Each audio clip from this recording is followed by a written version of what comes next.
भारतीय education point में। दोस्तों, आज हम हिंदी के 20 महत्वपूर्ण प्रश्नों की जो सीरीज है, इसका भाग 11 में चर्चा करने वाले हैं। भाग 10 इस सीरीज के पहले ही आ चुके हैं, तो जिन भी लोगों ने उनको नहीं देखा है, एक बार जाकर ज़रूर देखिए। आप अवश्य ही वहाँ पे कुछ ना कुछ सीखेंगे। और दोस्तों, ये सीरीज जो है, ये यूके ट्रिपल एससी और यूके पीएससी के सिलेबस पर आधारित है। और अगर आप इन परीक्षाओं के या इस आयोग के एस्पिरेंट हैं, तो आपको अवश्य ही इनसे लाभ मिलेगा। और हिंदी चूँकि आपका जैसे कनिष्ठ सहायक का पेपर होने वाला है 5 मार्च को, तो उसमें 25 नंबर की हिंदी है। उसमें अलंकार को भी उन्होंने मेंशन नहीं किया है और साथ ही साहित्य को भी मेंशन नहीं किया है, लेकिन फिर भी हम एक आध क्वेश्चन इसमें देखते रहते हैं, क्योंकि कुछ पता नहीं है कि क्या पता उसका क्वेश्चन आ जाए और अलंकार से प्रश्न बन जाए। और अगर इसमें नहीं आएगा, तो आपका यूकेएसएससी के जो आगामी एग्ज़ाम है, वहाँ पे वो देखने को मिलेंगे। दोस्तों, उम्मीद करता हूँ साथ ही कि आपको ये प्रयास अच्छा लग रहा होगा। अगर आपको ये प्रयास अच्छा लगता है, तो अपने साथियों को भी इससे जोड़िए और कमेंट करके, चैनल को सब्सक्राइब करके अपनी प्रतिक्रिया भी दोस्तों अवश्य दीजिएगा। शुरू करेंगे दोस्तों आज की क्लास को, और फटाफट से आप अपना मूल्यांकन करिए और अंत में कितने नंबर आपके आ रहे हैं, तो वो भी आप बता सकते हैं। वो आपका पर्सनल, क्या बोलेंगे उसको, पर्सनल आपका क्या है, डिसीज़न है। अपनी प्रतिक्रिया आप दे सकते हैं। आज की क्लास को शुरू करते हैं और पहला प्रश्न दोस्तों ये रहा। पूछ रहा है यहाँ पे, निम्न में से कौन सा विजातीय स्वर है? विकल्प हैं आ, ई, उ या फिर ऐ। तो इसको आप ध्यान से अटेम्प्ट करिए। मुझे पता है कि ये थोड़ा सा आसान नहीं है, यहाँ पे टिपिकल वर्ड हमने यूज़ कर दिया है और इस प्रकार इसका आप आंसर करते रहिए, सोचिए। मैं आपको थोड़ा सा बता देता हूँ कि हमारी वर्णमाला में 3 मूल दीर्घ स्वर हैं। क्या बोला मैंने? मूल दीर्घ स्वर। लिखने में थोड़ा-सा लगेगा अलग सा, आप वर्ड पे जाइएगा। मूल दीर्घ स्वर जो हैं दोस्तों, ये हैं 3। अब ये कौन-कौन से हैं? तो इनकी हम बात करते हैं। जो ये आपको आगे के तीनों दिख रहे हैं, ये तीनों के तीनों जो हैं मूल दीर्घ स्वर हैं। इसके अलावा दोस्तों आते हैं संयुक्त दीर्घ स्वर। तो संयुक्त दीर्घ स्वर होते हैं दोस्तों 4, और वो कौन से हो गए? संयुक्त दीर्घ स्वर होते हैं ए, आई, ओ, औ। ठीक है? ये दोस्तों होते हैं अपना क्या? 4 संयुक्त दीर्घ स्वर। आपको ध्यान रखना है दोस्तों, जो मूल दीर्घ स्वर हैं, इन्हीं को सजातीय स्वर कहा जाता है। और ये जो संयुक्त दीर्घ स्वर हैं, इनको दोस्तों मिश्रित स्वर या फिर विजातीय स्वर कहा जाता है, क्योंकि ये 2 स्वरों के मेल से बनने वाले स्वर हैं। जैसे अगर हम ओ की बात करते हैं, तो ये अ प्लस उ से मिलकर बना है, इसलिए इसको संयुक्त स्वर बोलते हैं। अगर ए की बात करते हैं, तो ये अ प्लस ई से मिलकर बना है। इस प्रकार ये दोस्तों चारों के चारों जो हैं मिश्रित स्वर होते हैं, या फिर इनको विजातीय स्वर भी कहा जाता है। तो इस प्रकार अगर हम इस विकल्प में देखते हैं, तो ये जो आगे के तीनों स्वर हैं दोस्तों मूल दीर्घ स्वर, ये हमने अभी देखा कि ये सजातीय स्वर हैं। और इस प्रकार दोस्तों क्या हो जाएगा, फिर इसका आंसर क्या हो जाएगा? विकल्प डी यहाँ पे हो जाएगा। ए जो है ये विजातीय स्वर है। ये हो गया दोस्तों क्या? सजातीय हो गए तीनों। इसको ध्यान रखिएगा दोस्तों, अगर कभी इस प्रकार से पूछा जाए, तो आप इसको ध्यान रखना। बढ़ेंगे दोस्तों अगले प्रश्न में, और आज का अगला प्रश्न पूछ रहा है दोस्तों, सिंपल सा प्रश्न है और इन प्रश्नों पर हम कई बार चर्चा कर चुके हैं, लेकिन आपको कन्फ्यूजन में नहीं रहना है और क्लियर करते हुए चलना है। ब्रज हिंदी की किस उपभाषा के अंतर्गत आती है? विकल्प है राजस्थानी हिंदी, पश्चिमी हिंदी, पूर्वी हिंदी या फिर पहाड़ी हिंदी। तो दोस्तों, मैंने आपको एक ट्रिक के माध्यम से भी इनको समझाया था कि पश्चिमी हिंदी के अंतर्गत कौन-कौन सी भाषाएँ या उपभाषाएँ आती हैं, या क्या बोलेंगे इनको, उपबोलियाँ या उपभाषाएँ आती हैं। तो इनमें आप ध्यान रखिएगा कि हमें क्या ध्यान रखना है? पश्चिम के बाबू ने, क्या ध्यान रखना है? पश्चिम के बाबू ने कन्नौज के कन्नौज के कौरवों पर वज्र फेंके। आप इसको ध्यान से सुनिएगा, क्योंकि यहाँ पे लिखने में थोड़ा-सा हो सकता है कि आपको समझ में ना आए। ध्यान से सुनिए, पश्चिम के बाबू ने कन्नौज के कौरवों पर वज्र फेंके। तो यही जो वज्र है, इसको आपने वज्र ध्यान नहीं रखना, इसको आपने ध्यान रखना है ब्रज। तो ये जो ब्रज भाषा है दोस्तों, ये पश्चिमी हिंदी के अंतर्गत आती है। इसके अलावा आती है बांगड़ू, इसके अलावा बुंदेली, कन्नौजी और फिर कौरवी। 5 जो उपभाषाएँ हैं, ये पश्चिमी हिंदी के अंतर्गत आती हैं। उम्मीद करता हूँ आप इनको याद आपने कर लिया होगा, या आपको पहले से ही याद भी होंगे। प्रश्न नंबर 3 की ओर बढ़ते हैं। सिंपल सा प्रश्न है दोस्तों, पूछ रहा है पंजाबी भाषा किस लिपि में लिखी जाती है? विकल्प हैं देवनागरी, अपभ्रंश, गुरुमुखी या फिर खरोष्ठी। तो सिंपल सा प्रश्न यहाँ पे है। अभी एक यूकेपीएससी के पेपर में पूछा गया था कि देवनागरी लिपि में कौन सी जो भाषा लिखी जाती है, तो वहाँ पे उसका आंसर मराठी है। और अगर हम बात करते हैं पंजाबी की, तो पंजाबी भाषा लिखी जाती है दोस्तों गुरुमुखी लिपि में लिखी जाती है, ठीक है। और अपना जो हिंदी है वो किस में लिखी जाएगी, वो लिखी जाती है दोस्तों देवनागरी में। और वो जो क्वेश्चन था मराठी। इस प्रकार कई और भी भाषाएं हैं जो देवनागरी लिपि में लिखी जाती हैं। एक बार उनको आप जाके जरूर देखिए, इनसे प्रश्न बनता ही बनता है, ठीक है। प्रश्न नंबर 4 को देखते हैं। और यहाँ पे पूछ रहा है दोस्तों, बहुत ही अच्छा प्रश्न है। यहाँ पे टिपिकल मैंने थोड़ा लैंग्वेज का प्रयोग किया है ताकि आपका डाउट फिर हमेशा के लिए क्लियर हो जाए यहाँ पे, ठीक है। निम्न में प्रकंपित व्यंजन कौन सा है? विकल्प आपके सामने हैं र, य, ल, वा। इसको आप ध्यान से करिएगा दोस्तों। मुझे पता है थोड़ा सा सोचना पड़ेगा यहाँ पे आपको। तो दोस्तों जो प्रकंपित व्यंजन होता है, ये कौन सा व्यंजन है दोस्तों? ये होता है दोस्तों, इसका मतलब हो गया क्या? लुंठित व्यंजन। ये लुंठित व्यंजन और प्रकंपित एक ही बात है, ठीक है। और लुंठित कौन सा होता है? तो आपको पता ही है कि लुंठित होता है अपना रा, ठीक है। अब ये लुंठित क्या हो गया? तो आप ध्यान रखेंगे कि जिस व्यंजन को बोलते समय या जिसके उच्चारण में जीभ मुख के बीच में तेजी से लड़खड़ाती है, उसको हम प्रकंपित व्यंजन बोलते हैं या फिर लुंठित व्यंजन बोलते हैं, ठीक है। तो ये हो जाता है अपना रा। इसके अलावा आता है एक पार्श्विक व्यंजन। तो पार्श्विक में अगर हम देखेंगे तो पार्श्व से बना है और पार्श्व का अर्थ होता है बगल। तो आपको ध्यान रखना है, जिसके उच्चारण में जीभ के बगल से हवा निकलती है उसको हम बोलते हैं पार्श्विक व्यंजन। और इसमें आपने देखा कि ला को हम क्या बोलते हैं? पार्श्विक व्यंजन बोलते हैं। तो प्रकंपित क्या हो जाएगा? प्रकंपित होता है लुंठित, और ला होता है आपका क्या बोलेंगे? पार्श्विक। आपको ध्यान रखना है, आप इस हिसाब से रख सकते हैं याद। अगर इन दोनों में आपको कन्फ्यूज होना है तो आप एक चीज़ को रट लीजिए कि ला लुंठित नहीं है। क्या ध्यान रखना है? ला लुंठित नहीं है। तो जब ला लुंठित नहीं है तो क्या हो जाएगा? फिर ये पार्श्विक हो जाएगा। और जब ला लुंठित नहीं होगा तो रा क्या है? लुंठित हो जाएगा। क्योंकि ला से बना हुआ है लुंठित, तो आपको यहाँ पे ट्रिक याद रखनी है कि ला लुंठित नहीं है। हमेशा के लिए आपका फिर डाउट क्लियर हो जाएगा। बढ़ेंगे पांचवें प्रश्न की ओर। और पांचवा प्रश्न भी सिंपल सही है और एक फैक्चुअल क्वेश्चन है।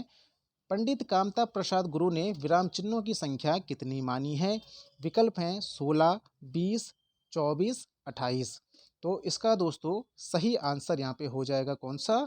विकल्प बी। क्या हो जाएगा? विकल्प बी। पंडित कामता प्रसाद गुरु ने विराम चिन्हों की संख्या जो है 20 मानी है।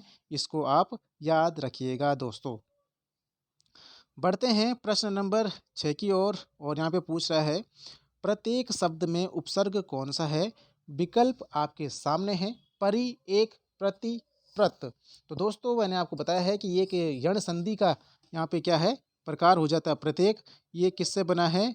प्रति प्लस एक, ठीक है। हमने क्या देखा कि यण संधि का एक नियम है कि अगर ई के बाद कोई भिन्न स्वर आता है तो उसका क्या हो जाएगा दोस्तों? ई का क्या हो जाता है? ई बराबर क्या हो जाता है?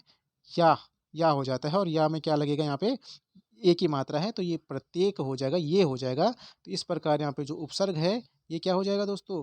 प्रति, यहाँ पे उपसर्ग है और ये यण संधि का एक उदाहरण है। तो इसको भी आप ध्यान रखिएगा दोस्तों। पढ़ते हैं सातवें प्रश्न की ओर। और सातवां प्रश्न ये रहा आपके सामने। पूछ रहा है, शिक्षक किस प्रकार की संज्ञा है? विकल्प हैं व्यक्तिवाचक, भाववाचक, जातिवाचक, समूहवाचक। तो दोस्तों शिक्षक जो है या शिक्षक शब्द जो है दोस्तों एक जातिवाचक संज्ञा का उदाहरण है। क्योंकि शिक्षक एक पर्टिकुलर एक शिक्षक की बात यहाँ पे नहीं हो रही है। शिक्षक एक समूह को यहाँ पे इंगित कर रहा है शिक्षक शब्द। और जब कभी भी ऐसी स्थिति बनेगी जब किसी ग्रुप के लिए कोई शब्द इंगित करने के लिए आएगा तो वहाँ पे जातिवाचक संज्ञा हो जाएगी। उम्मीद कर रहा हूँ आपको समझ में आया होगा और आपने ये सही भी किया होगा। प्रश्न नंबर 8वीं की ओर बढ़ते हैं। पूछ रहा है यहाँ पे, निम्न में स्त्रीलिंग शब्द कौन सा है? विकल्प लेख, दुख, स्पर्श, गरिमा। तो मैंने आपको बताया था कि आपको स्त्रीलिंग और पुल्लिंग को पहचाना है तो उस शब्द के आगे अच्छा या अच्छी लगा के देखिए और फिर आप देखिए कि आपको उच्चारण करने में सहज हैं या नहीं हैं। जैसे अगर हम बात करते हैं लेख की, तो अगर हम लगाएंगे इसके आगे अच्छी लेख लगाएंगे और अच्छा लेख लगाएंगे तो अच्छी लेख से आपको थोड़ा अटपटा लगेगा यहाँ पे, ठीक है।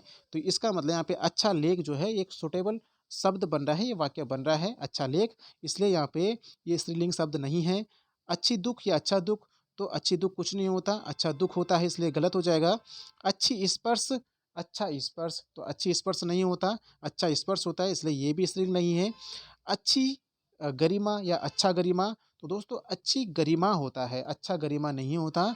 इस प्रकार दोस्तों ये स्त्रीलिंग शब्द क्या हो जाएगा, गरिमा हो जाएगा। लेकिन ध्यान रखना, इनको आप नोट करिएगा, कुछ इसमें अपवाद भी होते हैं जहाँ पे आप ये अच्छा और अच्छे का जो कॉन्सेप्ट है वो फेल हो जाता है, ठीक है। तो उनको आपको ध्यान रखना है। जैसे मैं अभी उदाहरण दे दूँ आपको, अगर आप चील की बात करेंगे तो हमने हमेशा क्या देखा कि चील उड़ रहा है, इस पे हम अच्छा चील है, अच्छी चील लगाएंगे तो यहाँ पे आप कंफ्यूज हो सकते हैं। यहाँ पे आप बोलेंगे कि अच्छा चील ही लग रहा है, लेकिन यहाँ दोस्तों ये क्या है, अच्छी चील है, ये स्त्रीलिंग है ये भी।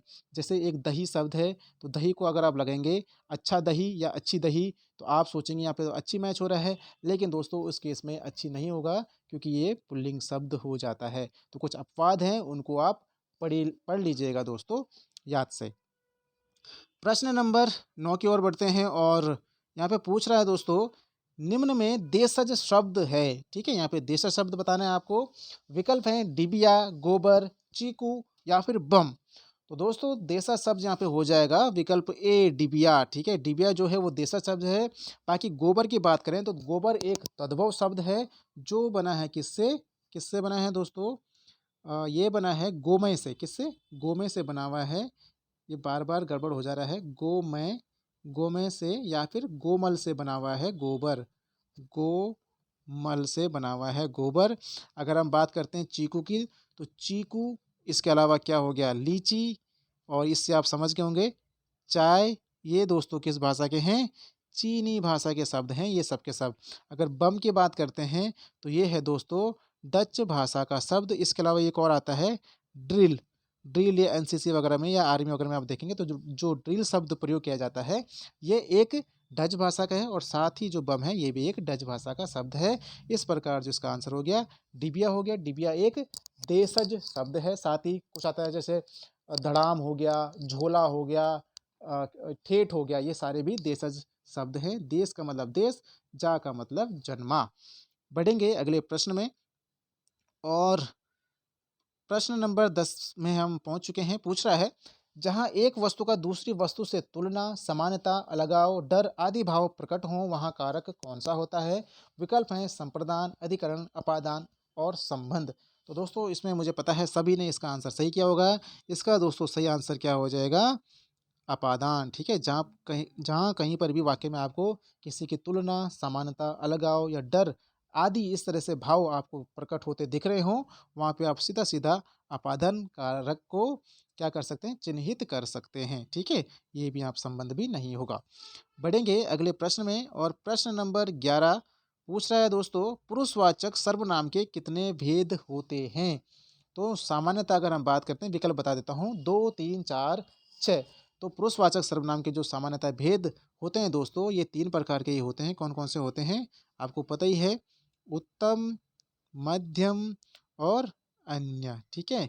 उत्तम पुरुष में मैं हो गया, मध्यम पुरुष में आप लोग हो गए जो आप सुन रहे हो, और अन्य पुरुष में दोस्तों क्या हो गया, यहाँ पे सर्वनाम हो गया जिसकी हम बात कर रहे हैं, जो आपके सामने प्रस्तुत नहीं है, ठीक है। अप्रत्यक्ष जो है वो हो जाएगा अन्य पुरुष में, मध्यम पुरुष में आप सुनने वाला, और उत्तम पुरुष में वक्ता बोलने वाला।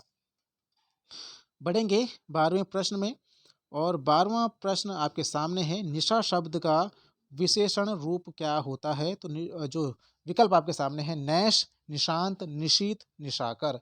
तो निशा शब्द का विशेषण दोस्तों हो जाएगा यहाँ पे विकल्प ए। ये भी थोड़ा सा टफ था, ये भी मुझे लगता नहीं कि हर कोई इसको कर पाता।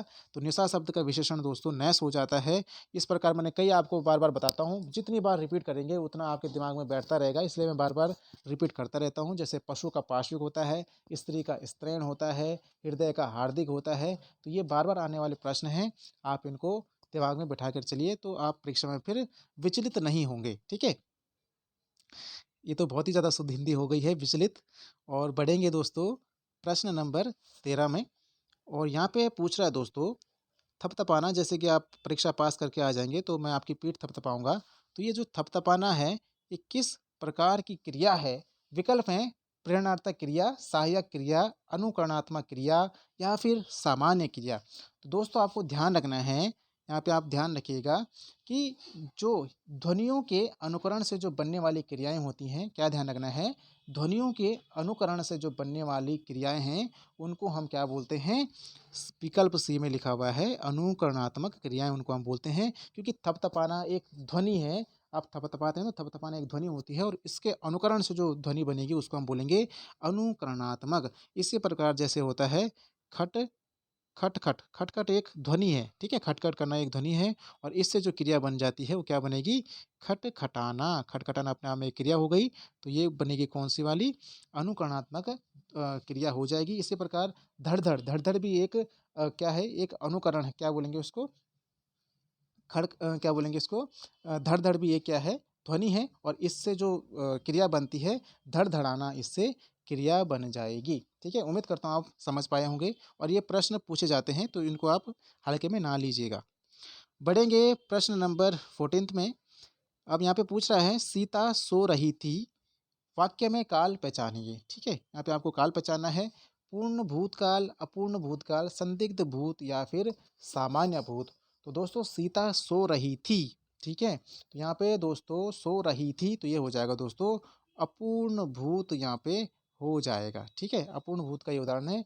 सीता सो चुकी थी, जब आएगा तब होगा पूर्ण भूत। यहाँ पे अभी कंटिन्यूअस यहाँ पे चल रहा है, पास्ट पास्ट कंटिन्यूअस का टेंस है ये, तो ये दोस्तों हो जाएगा अपूर्ण भूत। अगर आ जाएगा कि सीता सो चुकी थी, तब दोस्तों उस केस में हो जाएगा पूर्ण भूत, ठीक है? प्रश्न नंबर 15 में हम देखते हैं कि क्या पूछ रहा है। यहाँ पे पूछा जा रहा है दोस्तों, राहुल रोज पढ़ता है, वाक्य में क्रिया विशेषण का भेद पहचानिए। सारे के सारे दोस्तों ये क्रिया विशेषण के भेद हैं और 4 ही भेद क्रिया विशेषण के होते हैं। रीतिवाचक, स्थानवाचक, कालवाचक, परिमाणवाचक, ठीक है? तो फटाफट से इसका भेद पहचानिए यहाँ पे आप। राहुल रोज पढ़ता है, रीति का मतलब कैसे हो गया दोस्तों? ये क्रिया विशेषण है, क्रिया कैसे हो रही है? स्थान कहाँ हो रही है क्रिया? काल का मतलब कब हो रही है, ठीक है? और परिमाण का मतलब कितना हो रही है। ये क्रिया विशेषण के भेद हैं। क्रिया विशेषण के 4 भेद हैं, रीति, स्थान, काल, परिमाण। तो अगर यहाँ पे हम देखते हैं दोस्तों, राहुल रोज पढ़ता है, तो ये दोस्तों एक काल का प्रतीक है। ये काल के बारे में बता रहे हैं, यानी कि समय के बारे में बता रहा है कि रोज पढ़ता है। तो इस प्रकार यहाँ पे क्या हो जाएगा दोस्तों? कालवाचक क्रिया विशेषण का ये भेद है, राहुल रोज पढ़ता है। बढ़ेंगे अगले प्रश्न में। अगला प्रश्न बहुत ही अच्छा प्रश्न है दोस्तों और बहुत ही इम्पोर्टेंट प्रश्न है। जिन शब्दों का प्रयोग वाक्य को अतिरिक्त भावार्थ या बल प्रदान करने के लिए किया जाता है, उन्हें कहते हैं। विकल्प हैं संबंध बोधक, निपात, कारक, समुच्चय बोधक। तो दोस्तों बहुत इंपॉर्टेंट प्रश्न ये है, इसको आप ध्यान से अटेम्प्ट भी करिए और ध्यान से समझिए भी, ठीक है? तो परिभाषा तो मैंने ऊपर ही लिख दी है इसकी, कि जिन शब्दों का प्रयोग वाक्य को अतिरिक्त भाव अर्थ या बल प्रदान करने के लिए किया जाता है, तो दोस्तों उसको कहा जाता है क्या? निपात उसको कहते हैं। इसको हम एक उदाहरण से समझ लेते हैं। जैसे अगर मैं बात करूं कि मैं सिंपल आपको बोलता हूं कि मैं साथ चलूँगा, मैं साथ चलूँगा, ये मैं आपको बोल रहा हूँ कि मैं साथ चलूँगा। तो यहाँ पे देखिए आप, ये कि सिंपल सा वाक्य है, ठीक है? और अगर मैं इसी वाक्य में कर दूँ कि मैं भी साथ चलूँगा, तो यहाँ पे आप देखिए कि मैंने जोर देके इस बात को कर दिया है कि नहीं, मैं भी साथ चलूँगा। तो यहाँ पे हमने क्या करा, जो एक सिंपल वाक्य था उसमें जोर देके अपनी बात को रखा है। तो दोस्तों जो ये भी शब्द है, जो जिसके द्वारा हम किसी वाक्य में बल प्रदान कर रहे हैं या अर्थ के थोड़े से भावार्थ को परिवर्तित कर रहे हैं, अतिरिक्त बल दे रहे हैं दोस्तों, इसको हम निपात बोलते हैं। एक उदाहरण और समझ लेते हैं। जैसे अगर मैं बोलूँ कि वह राधा है, वह राधा है, ये सिंपल सा है। अगर मैं बोल दूँ कि वह राधा ही है, तो दोस्तों यहाँ पे क्या हुआ है, जो सिंपल सा वाक्य था इसे मैंने और जोर दे दिया है, बोल रहा हूँ वह राधा ही है। पक्की बात है कि वह राधा ही है और इस शब्द यहाँ पे जो जोर दे रहा है दोस्तों, ये जो ही शब्द है, ये जोर दे रहा है दोस्तों और यही वो शब्द है निपात जो किसी भी वाक्य में अतिरिक्त भावार्थ को दे रहा है, भावार्थ को बढ़ा रहा है या फिर किसी भी वाक्य में बल प्रदान कर रहा है, तो दोस्तों ये हो जाते हैं निपात। उम्मीद करता हूँ आपको समझ में आया होगा। और साथ ही दोस्तों अगर ये प्रयास आपको अच्छा लग रहा है तो वीडियो को लाइक करिए, कमेंट करके अपनी प्रतिक्रिया दीजिए और अपने दोस्तों से भी इसको शेयर करिए। होता कुछ नहीं है, एक मोटिवेशन मिलती है और आदमी और उत्साहित होकर फिर उस काम को करता है। ये आपके साथ भी है।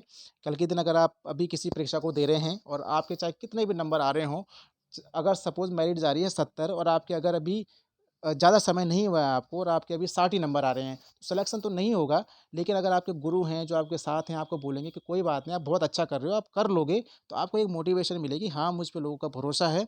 तो वही चीज़ हर क्षेत्र में होती है दोस्तों। अगर आपके काम की सराहना की जाती है, तो आप उससे उत्साहित होते हैं और आप उस काम को और क्या पूरे मन से करते हैं और तरीके से करते हैं, ठीक है? तो ज़्यादा नहीं बोलेंगे और बढ़ेंगे प्रश्न नंबर 17 में। पूछ रहा है दोस्तों, आपने बुलाया होता तो हम अवश्य आते, अर्थ के आधार पर वाक्य का भेद बताइए। विकल्प हैं इच्छावाचक, आज्ञावाचक, संकेतवाचक, संदेहवाचक। दोस्तों आपने बुलाया होता तो हम अवश्य आते, वाक्य अर्थ के आधार पर बताना है। अर्थ के आधार पर आपको पता ही है कि 8 प्रकार के क्या होते हैं, वाक्य होते हैं। उनमें से जो ये इस वाक्य का प्रकार हो जाएगा, ये हो जाएगा दोस्तों संकेतवाचक। संकेतवाचक मतलब कंडीशनल। यहाँ पे एक कंडीशन है, अगर आपने बुलाया होता तो हम अवश्य आते। मतलब कंडीशन ये थी कि आपने बुलाना था लेकिन आपने बुलाया नहीं तो हम नहीं आए, तो ये संकेत है एक, ठीक है? कंडीशन कंडीशन जहाँ पे होगी वहाँ पे संकेत वाचक हो जाएगा, संकेत वाक्य हो जाएगा। तो इस प्रकार यहाँ पे सिंपल से इसका आंसर हो जाता है, ठीक है? जहाँ पे कंडीशन होगी आप सिंपल से करिए संकेत वाक्य, संकेत को आप बोलिए कंडीशन। अब आ गया फेवरेट क्वेश्चन, प्रश्न नंबर 18। मदिरा पीने का प्याला के लिए एक शब्द है, विकल्प।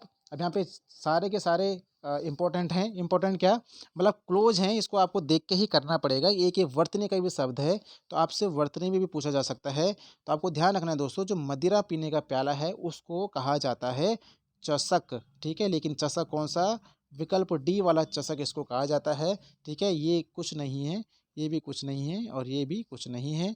तो आपको इसमें ध्यान रखिए, वर्तनी का शब्द है तो इसको आप रट लीजिए, लिख लीजिए 1-2 बार, तो आपको फिर ध्यान रहेगा, ठीक है? प्रश्न नंबर 19 की ओर बढ़ते हैं और यहाँ पे पूछ रहा है दोस्तों, बड़ी सुस्ती से काम करना के लिए एक उचित मुहावरा है। विकल्प, चोरी का माल मोरी में, कौवा चले हंस की चाल, 9 दिन चले अढ़ाई कोस, चमड़ी जाए पर दमड़ी ना जाए, ठीक है? तो बड़ी सुस्ती से काम करना, इसका जो सही यहाँ पे मुहावरा इसका अर्थ करता है, अर्थ देता है, तो दोस्तों ये है विकल्प सी, 9 दिन चले अढ़ाई कोस, यहाँ पे हो जाएगा बड़ी सुस्ती से काम करना, ठीक है? चमड़ी जाए पर दमड़ी ना जाए, ये एक कंजूस के लिए बोला जा रहा है, ठीक है? जो अति कंजूस है उसके लिए हम यहाँ पे इसके लिए बात करेंगे, ठीक है? कौवा चले हंस की चाल, और अपनी चाल भी भूल जाना, एक आता है कि किसी की कॉपी करना और फिर अपने आप को भी भूल जाना, तो वहाँ पे इसका प्रयोग किया जाता है। अभी चोरी का मार मोरी में, इसका पता नहीं क्या इसका होता है, मैं देखूंगा कि इसका कुछ अगर अर्थ निकलेगा तो मैं आपको बताऊंगा। बाकी अभी ये कुछ दिनों पहले बहुत फेमस भी हुआ था कि चोरी का माल मोरी में, आप सभी जानते ही होंगे। प्रश्न नंबर 20 की ओर बढ़ते हैं और यहाँ पे पूछ रहा है दोस्तों, नीचे दिए गए शब्दों में किसकी वर्तनी शुद्ध है? इसको आपको देखना पड़ेगा क्योंकि ये वर्तनी वाला शब्द है, मैं बोलूँगा तो आप उससे भी आपको हिंट मिल सकता है, तो इस बार देखिए इसको। और साथ ही आपको एक कमेंट करने के लिए भी क्वेश्चन है, तो उसको भी आप देखिएगा और कमेंट अवश्य करिए। मुझे पता है कि आपको प्रश्न आते हैं, लेकिन आप जब किसी चीज़ को कमेंट करेंगे तो एक बार सोचेंगे, फिर लिखेंगे, तो वो फिर आपको हमेशा के लिए याद होने की वहाँ पे एक संभावना बन जाती है, ठीक है? तो हम इसके आंसर में आते हैं दोस्तों, नीचे दिए गए शब्दों में किसकी वर्तनी शुद्ध है? तो यहाँ पे जो विकल्प सी है, केवल इसी की वर्तनी शुद्ध है, बाकी यहाँ पे सारे गलत लिखे हुए हैं। अगर अब अकाल नहीं होता, ये अकाल होता है, ठीक है?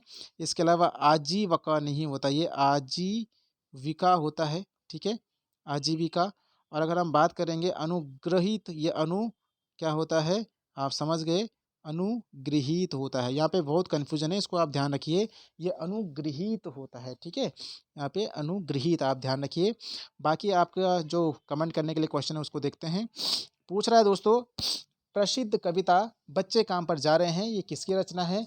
तो अपना डेडिकेशन दिखाइए, आप इसको कमेंट करिए और साथ ही ये जो सीरीज है ये कंटिन्यू रहेगी। अपनी प्रतिक्रिया अवश्य दीजिए दोस्तों और अपने साथियों को भी जोड़िए जोड़िए, चैनल को सब्सक्राइब करिए। और दोस्तों मिलेंगे हम भाग 12 में, और तब तक के लिए पढ़ते रहिए, मोटिवेट रहिए। धन्यवाद दोस्तों।